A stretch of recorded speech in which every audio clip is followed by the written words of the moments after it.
Whitney, welcome to Women Investor Wednesdays. How are you today? I'm doing great. Thank you so much for having me on, Beth.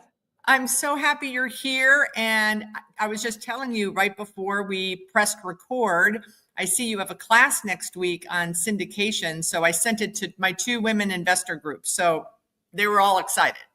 Yay! I'm glad that they were excited. Yeah, we talk a lot about limited partner, like how participating in a syndication can be beneficial for a limited partner and helping diversify your portfolio and tap into that grow pillar, which I talk so much about in my book, Money for Tomorrow.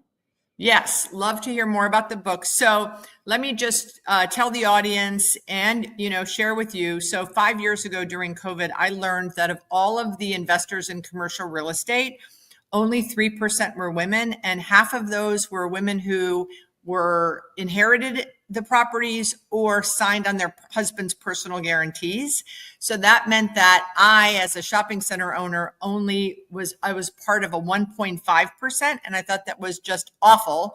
So I started interviewing my friends who, by the way, are in the commercial real estate industry. And I'm asking them, do you invest? Yeah. Well, where do you invest? The stock market. You don't invest in real estate?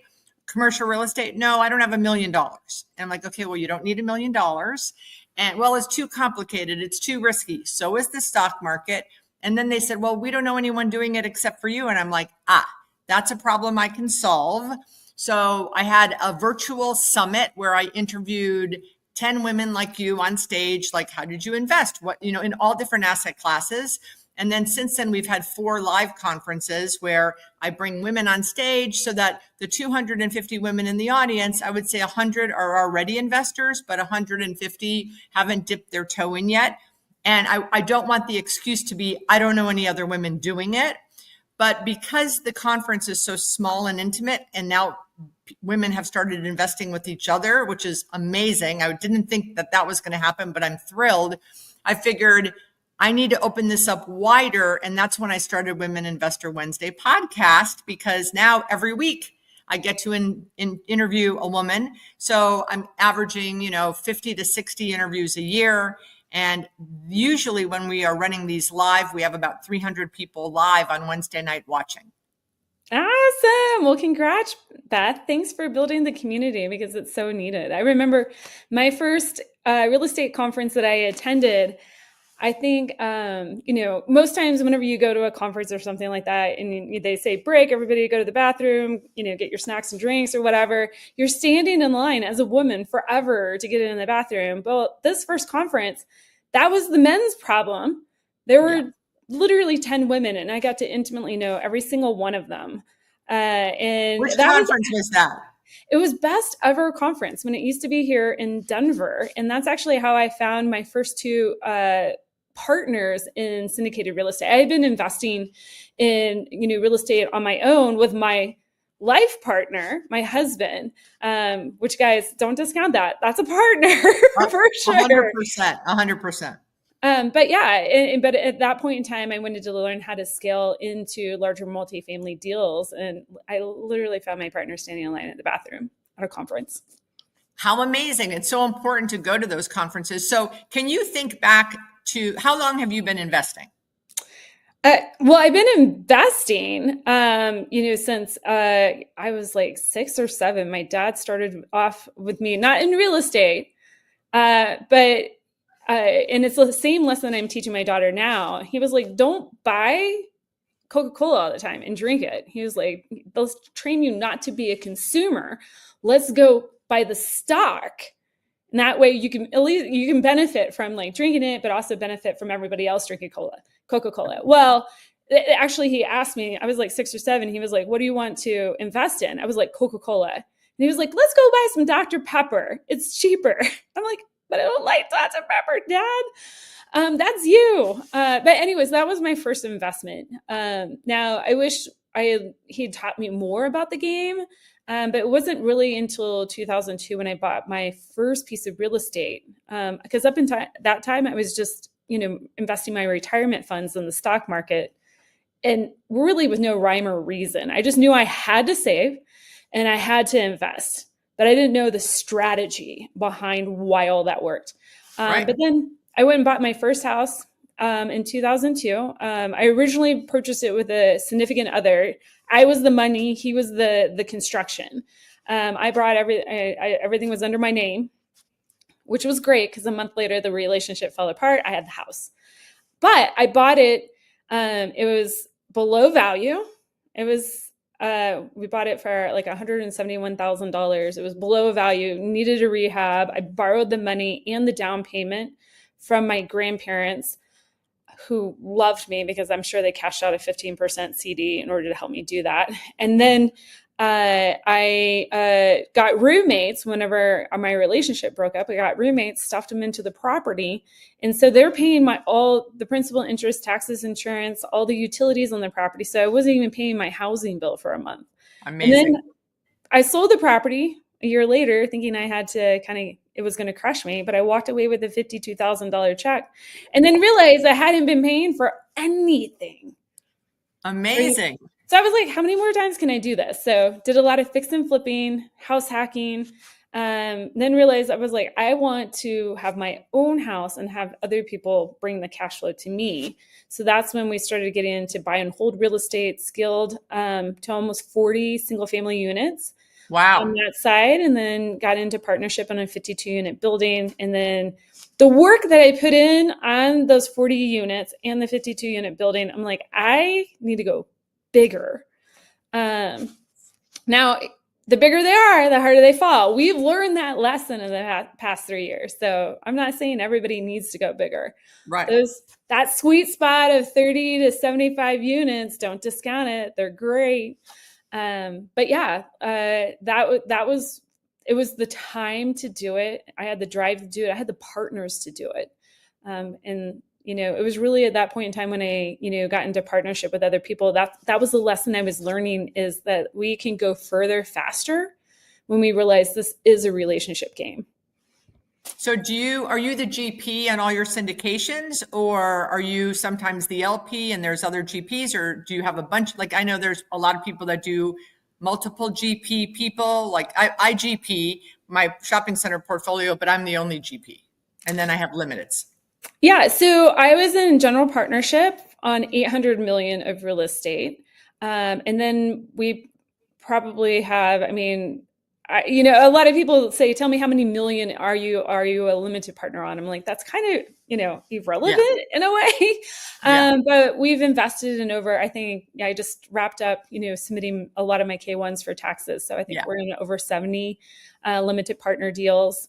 I would say I've been really narrowed down on who I'm investing from a limited partner standpoint the past couple of years, just to kind of keep everything stabilized. But, there's two prongs to the portfolio. And there's a third, because we also have our cash flowing businesses that allow us to continue to invest either in our own deals from a general partnership standpoint or from a limited partner standpoint. What are those businesses? Yeah. So we actually, last year we sold our short-term rentals, and several of the markets that we were in, there were a lot of changes that were happening on the local level. And it was a really good time sweet timing to get out and take advantage of the high asset prices.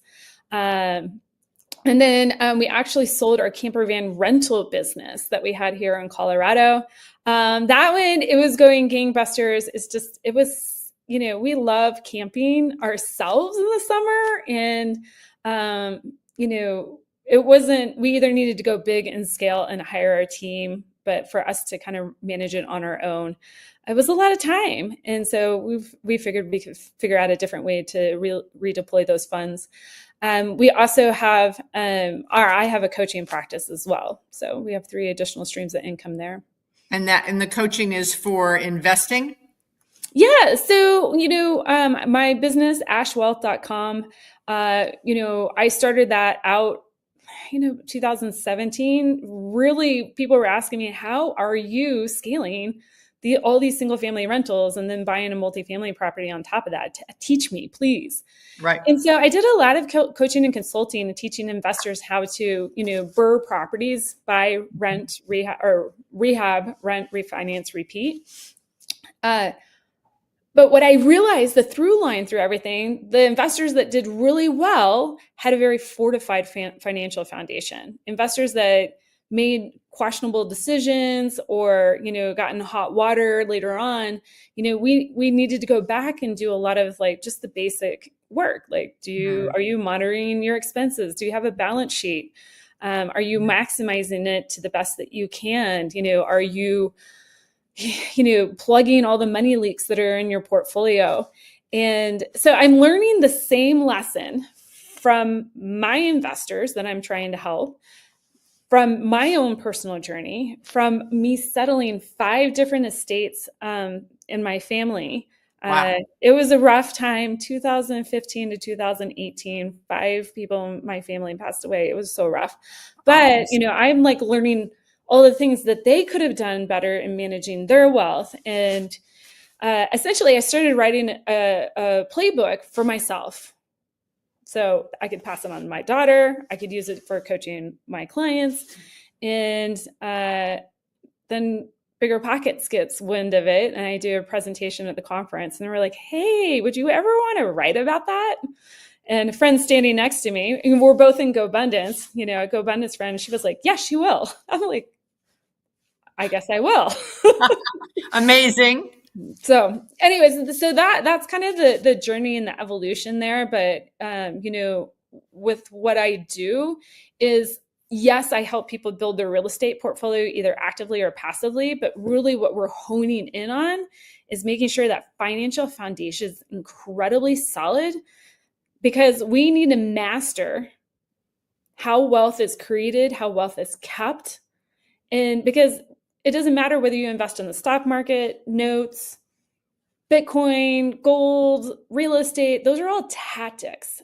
Okay. And so when we get to the investing piece, we need to understand why those tactics actually work, and then create alignment with what's going to work for you. Right. So Beth, you love commercial, shopping centers, but for somebody else listening here, they'd be like, no way, I don't want to do that. I want to do this over here. Well, yeah. So let's understand why the two are totally two great paths to take to build wealth. And then we also teach people how to pass their wealth on, how to get it all organized so they're not losing their money at the finish line. So smart. So smart. When I get up at the conference, I tell people, okay, there's no mastermind. There's no Facebook group. There's no upselling here. I'm not going to teach you how to do it. I could not teach you how to do it.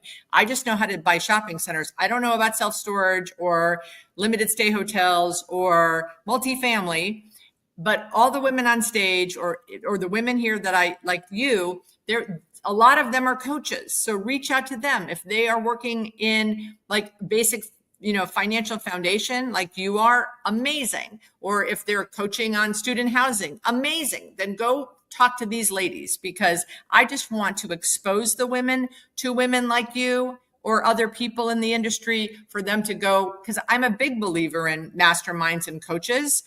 I just don't want to do it. Totally. Well, and that is, everything that you described there, the self-storage, the, shopping centers, multifamily, even scaling, a huge single family rental portfolio, those are all tactics. Right. And so we need to understand why those things work. And unfortunately, when I work with an investor, or if somebody's listening here and they're like, I have a pain, right? I want more money in my life. I want more time, choice. I want to have, have enough coming in passively so I can go do what I want, when I want, with whom I want. I want to spend more time with my family. If they go into these forums and a lot of these mastermind groups that are very tailored to a specific tactic, they skip all the things that are going to help them be a very formidable investor. And so really my work is, yeah, I'll point you to the direction, to the tactic that's going to work for you, because we're going to create a whole investing plan around that. But let's first make sure that, we're recording this in April of 2025. Anybody's been following the markets, like they're hurting. Yeah. There's so much volatility and uncertainty. I want you to be able to go to bed at night and just realize and remember, I'm okay. It doesn't matter if the market goes up, down, and sideways. I got a plan for this. Yeah. And I'm going to come out smelling like roses on the other side of this, no matter what happens. So So, important. I mean, so important. I get up on stage and I say, you all need to know your numbers. You need to know your expenses. What are you spending monthly? You need to know your net worth. Most of the women don't know these things. Not yeah, just women, men and women. They it's just don't, really they don't, anybody. but especially women, they're told when they're younger, don't talk about money. Well, we have a lot of, a lot of social dilemma to kind of unpack here. Women are going to, like you opened with the show, they're going to either vicariously inherit property, because if they marry their spouse, statistically, if they're married to a man, statistically is going to die before they do. Right. But even just like from their parents, there's wealth being, passed down from the boomer generation. So there's a lot of convergence here on females being able to manage wealth.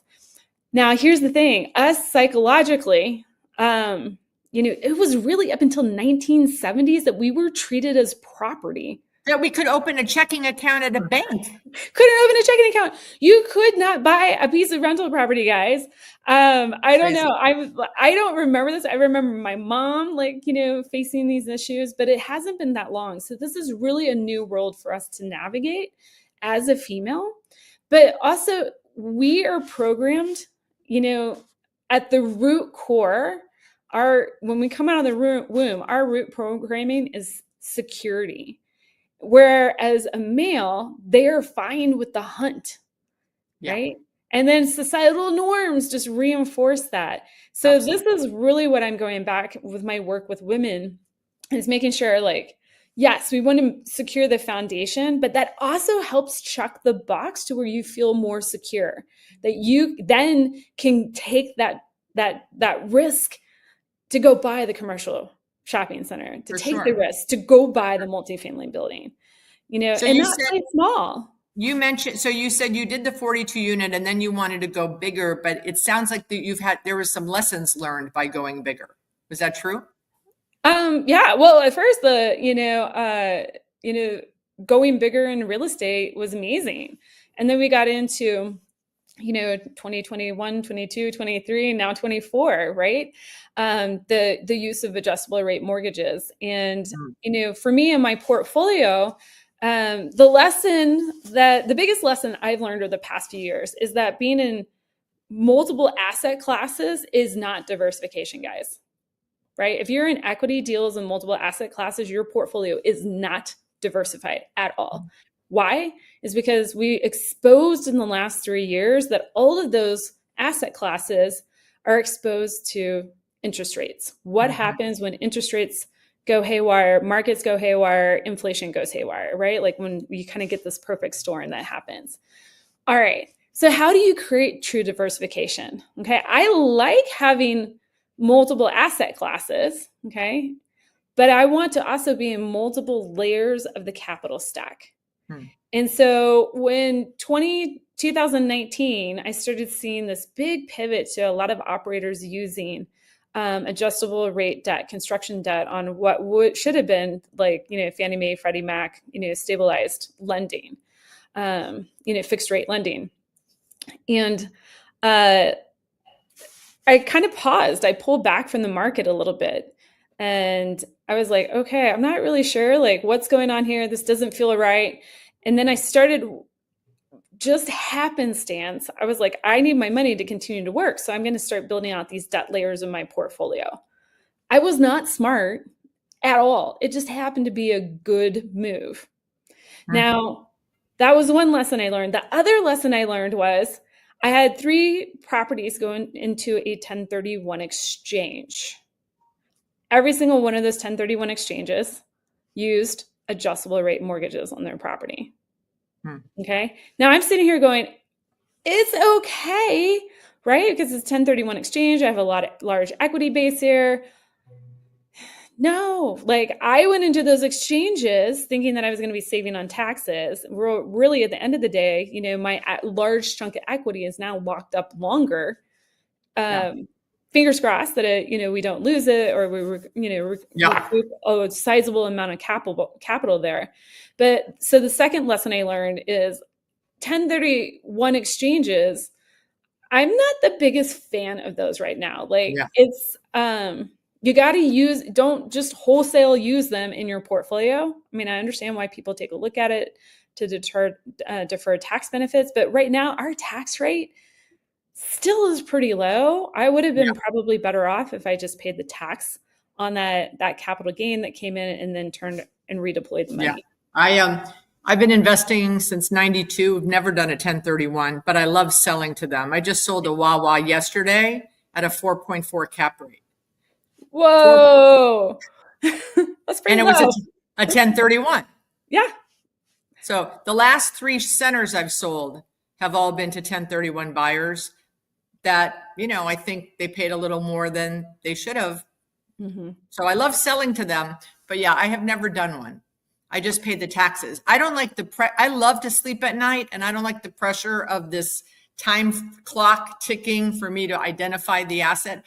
And because I've sold to so many 1031 buyers, and I've seen the mistakes or, perceived mistakes that they're making by overpaying, I'm like, I'm not, unless something falls in my lap and it's a light kind, I'm just going to pay the taxes. Yeah, it's a rough decision to make. And, that's a lesson learned. And here's the thing. I think a lot of people that would listen would hear this and they'd be like, okay, real estate's not for me. Like, I'm scared. No, it's a lesson. I have made way more money in real estate and in my businesses than I have like at any day job. And so it's sometimes the market is a challenge and we have to navigate that. And, we hope to eliminate risk, but we really can't. We have to mitigate the risk as much as possible. Guess what's now on my due diligence forms? Like my due diligence forms are very dialed in right now. And so I hope to not, I have no illusion. I'll continue to make like little blips and mistakes here and there, but hopefully I've like learned the lesson on some of the bigger ones. I think we're always going to learn, right? We learn every day. So, okay, but I know we're coming to the end of our time together.